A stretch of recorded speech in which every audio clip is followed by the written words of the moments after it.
Magandang gabi po, Mayor. Ito po si Sas.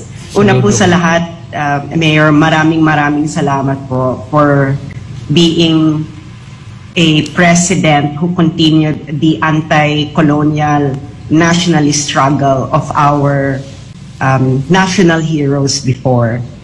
So ang tanong ko po, Mayor, ay dahil sa nabanggit ninyo na it would still take at least 2 or 3 generations bago po natin matanggal ang presensya ng Amerika sa ating bansa at sa ating politika, ano po ang inyong maipapayo sa mga tao ngayon at sa mga kabataan at sa susunod pang henerasyon upang po sila ay magkaroon ng isang mentalidad na talagang may isa sa puso ang anti-colonial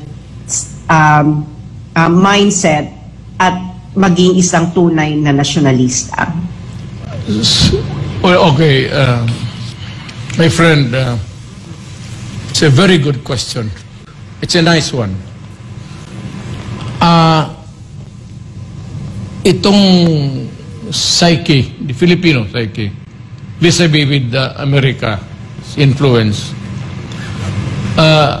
it existed because of the 50 years that they planted dito sa yung psychology na yan, pass on to generation after generation, because in between kasi nagkaroon tayo ng problema, but the most part of it actually was yung Second World War, which was not of our own making. As a matter of fact, kung wala lang yung Amerika dito, I do not think that Japan would have conquered the country or would come here to fight against us and the American. So, but you know, sad to say, di naman kasi lahat nakapag-aral ng frankly, you have to have a good learning of history. At sa amin, counted from my father and even my parents, frankly, pro-Americans yan sila. Ngayon, ako, because nagbabasa rin ako, so I would start to wonder why, if we are Filipinos, why were we under Spain, and then reading the misdeeds of these two countries done to us. It was kind of AB pa ako, trying to realize.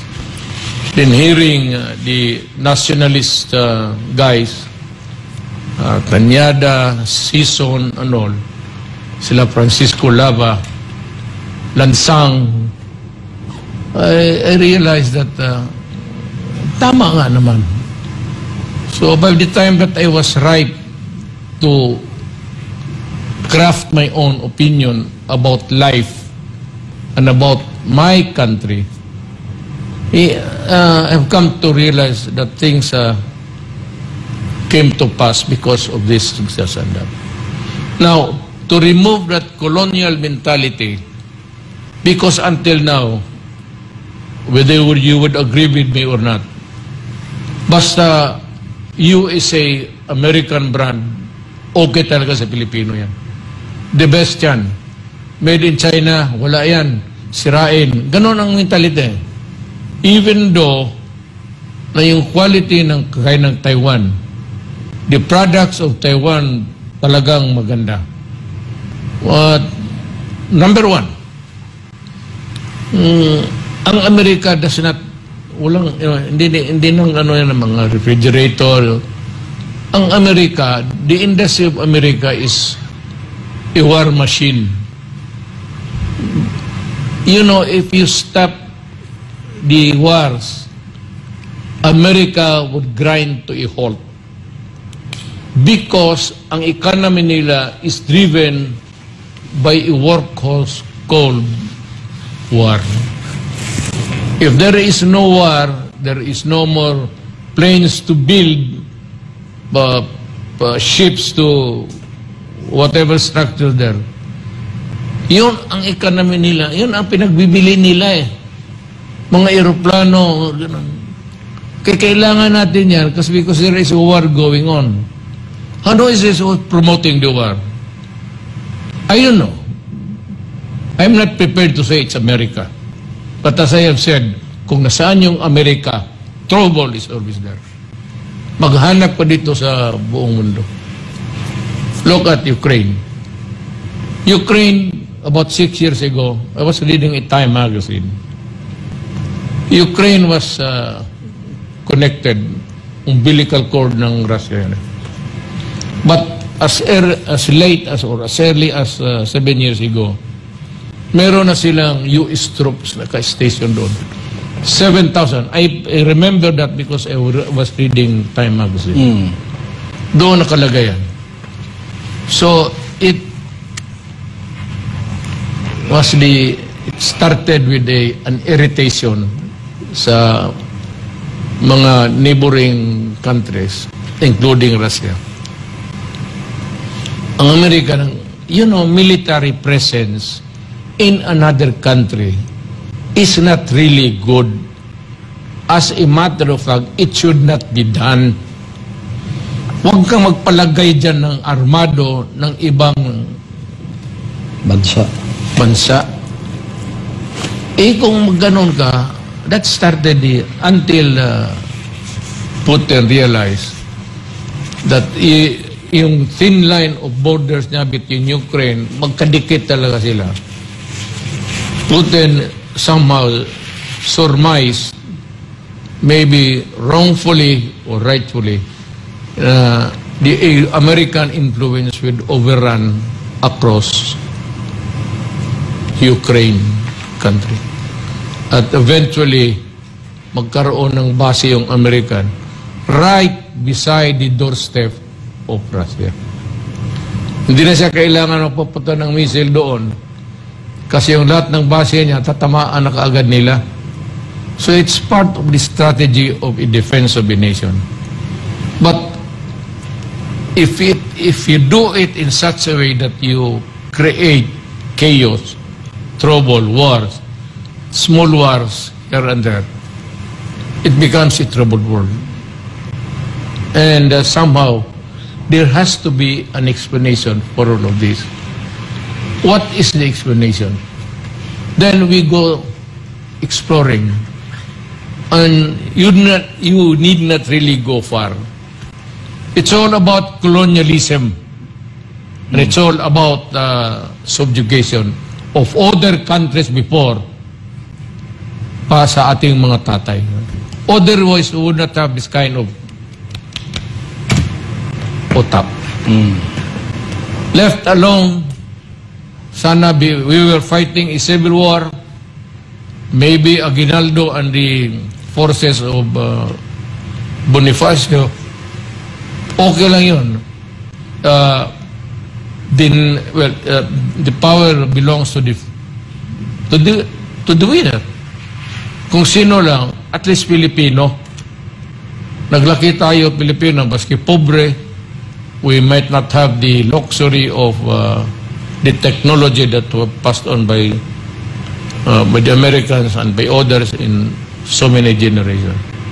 But it's hard to knock it out from the head of the average Filipino. Our children must have a must until such time na kapag-aral yung mga anak natin lahat, given the opportunities of good education, and given time, the opportunity to study the history of the Philippines and of the world, then they become conscious of what happened. And maybe by that time, they could present to their country something which is really native to us. But it takes time kasi lahat hindi namang maganda ang edukasyon. Poor and rich. Ganon yan eh. So, but kung maangat natin yan, ma-educate natin lahat, including yung mga anak na mahirap, but we would have a good education and good study of mathematics, history, whatever, and they would be equipped with an intellect that can understand why ganito ang buhay natin. Pastor, Yes. paisa lang po, pero bago ang lahat, Pastor, maraming salamat po sa opportunity po na Yes. ito na makapagtanong po at participate sa napaka-importanting discussion Yes. na ito sa ating bayan. Mhm. Maraming thank you, Pastor. At ito po ang last question ko, Mayor. Sir, you are one of the Asian leaders who have been considered to be really fighting for the cause of anti-colonialism. Now our region, the Asian region, is facing another war that would be launched possibly by, the former colonizers of Asia, the West. Do you think it's about time for Asian leaders to band together and actually realize the real meaning of Asian solidarity? That's another beautiful question. Kaya sabi ko, yung trip ni President Marcos sa Indonesia is the ASEAN Summit. It's a yearly thing. It comes in a regular space. Doon mo makita ang mabasa mo yung yung utak ng mga what's inside the gray matter between the ears, kung ano yung pinag-isip nila dito sa ating region. And I hope that the President, I said I would not want to lecture on him, he would listen, he would realize that your question can be answered in that forum. Nandoon lahat, they're all progressive and lahat doon, Malaysia, dumaan ng colonial days. So, makikita mo yung the clash of, but mostly, the progressive minds have prevailed in that forum. So I hope that the President will just listen and somehow formulate whatever he thinks is the best for our country. I am not, I do not criticize him. I do not want to lecture on him, having been a president myself. But itong akin, I am not really forced. At may be not compelled, but for being a Filipino, I have to air my views and maybe my grievance, although long time in coming, because the realities of the world now were formulated long time ago by the colonials. Kaya nagkaganito yung utak natin and in Southeast Asia. So, most of the countries in that forum nagkaroon ng colonial past. We suffered the same trauma.